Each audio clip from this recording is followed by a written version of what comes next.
Greetings, everyone's IT2. Let's watch my dog explore her little house. What is she looking for in there? What you got in there, bub?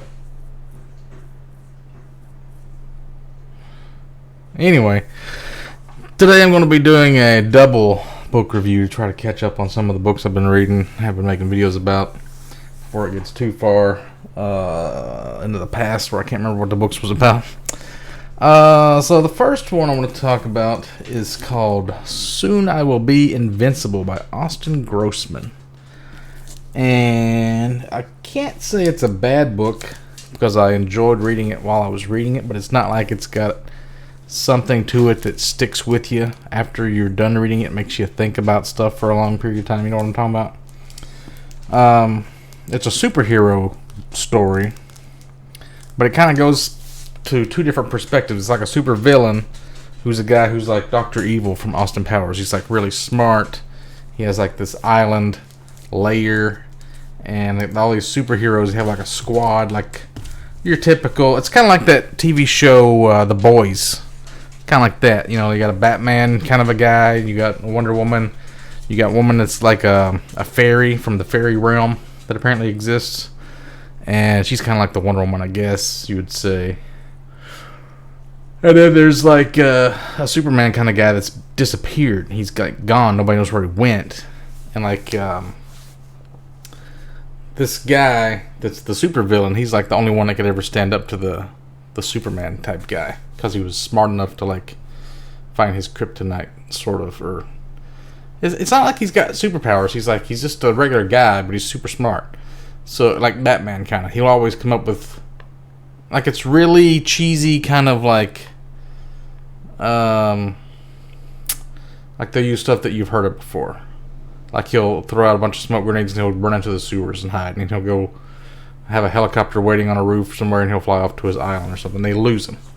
It's kind of silly like that. And then you got the other perspective is from the superhero who is kind of like a cybernetic half android woman who's like super good with martial arts, but she's kind of like dealing with the fact that she's joining this superhero squad for the first time and she doesn't know what. But kind of like The Boys, where you got that sparkly chick that's joining, and she's like learning about their relationships and their dramas and their team kind of dynamics and stuff.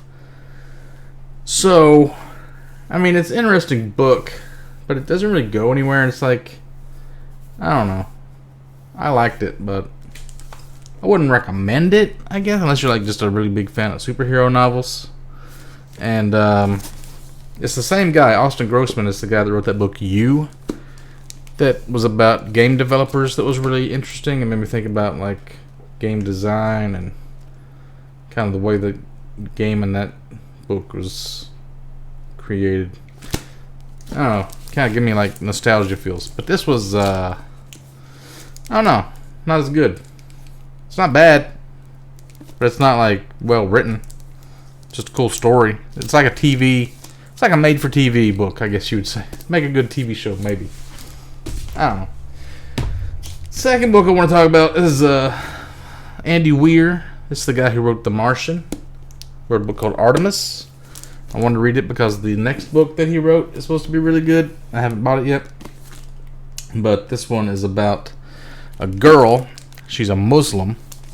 She lives on a colony on the moon that we have colonized. So the Martian was on Mars, and the moon's kind of, you get the same kind of problems dealing with not heat so much as just vacuum. And like the colony itself that they live in is really sturdy. Like it's not like you would imagine like a habitat or whatever, like a layer of like canvas or whatever that's filled with air. It's like a 16-inch layer of something, and then you got a layer of like concrete in between that, and then another 16-inch layer like as an extra one or something like that. So it's like a couple of feet thick walls that make these domes that they live in, that they have to keep pressurized. And away from the colony, like a mile or so down, there's like an aluminum mine that oxygen is a byproduct of the aluminum mining process. So that's how they keep everybody with air to survive. And supposedly, like, all his books, all the science in his books are supposed to be, like, based on real science and stuff. That's why The Martian was so good, because he was, like, having to survive on potatoes and, like, make it last long enough for him to get people to come pick him up off of Mars. It was pretty ridiculous how he had to survive. And this one, there's a lot of scenes like that, but it's not as, like, clutch. But towards the end, it kind of ramps up really fast. Like, her dad's, like, an expert welder, and she's a smuggler, and she has this friend on Earth that she has send her stuff to smuggle with. There's a lot of back and forth emailing that guy. And there's other weird guy that invents a washable condom that he wants her to try out, but she doesn't ever get laid, so she never gets to try it out to, like, tell him, like, product test it for him. And then there's this other guy named Trosk, something like that. And he is, like, he's hiring her for, like, 1 million slugs. That's their currency. It's like units of how much it would cost to send something from Earth. That's their unit of currency.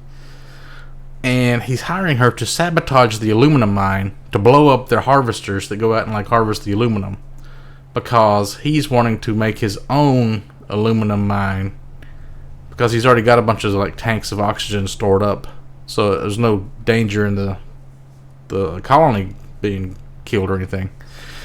So she gets, like, 3 of them blown up with her welding skills and stuff, and then she gets caught by these guys that are, like, the guild of EVA, the EVA guild, like, the expert people that go outside of the habitat, like astronauts, like real astronauts. They go by all the rules, and they got all these safety measures, and she, like, failed a test to become one of these EVA masters. That's what they're called, EVA masters, right? So she gets caught, and then she has all these, like, dealings with one guy who's, like, the cop, and they have, like, these gadgets, which are, like, smartphones that let them open doors and, like, assign things to them, control drones. She has, like, a drone that goes outside and, like, opens a door from the outside of the habitat. That's pretty cool. And, like, it turns out there's, like, the Brazilian mafia owned the old aluminum mine, and there was, like, this new technology they discovered from a byproduct of aluminum that's not oxygen or aluminum, but it's something else that lets them, like, do something with telecommunications. They make, like, this really better fiber optic cable or something. It's going to make everybody billions of dollars on Earth, so they have to stop the Brazilians from getting that contract or whatever. So they actually do have to, like, destroy the aluminum mine. And she gets all her friends to help her, including her dad, which is, like, super devout Muslim, and he hates, like, breaking the law and stuff. It's pretty cool. And they have to kidnap the woman that created the smelters and stuff, and then she kind of has to, like, join their team because they're all going to die if she doesn't and stuff. But that's pretty good. It's not as good as The Martian, but it was a pretty good book. I don't know what the other book's called. The third one. I don't know. I'm looking forward to that, though. But, yeah, don't really recommend unless you're super into the superheroes. I recommend if you haven't read it yet, but not as good as The Martian. So both these books were kind of like so-so, but not my favorite, but they're really good. Mostly good. Really good. That's 2 more books down. That's something.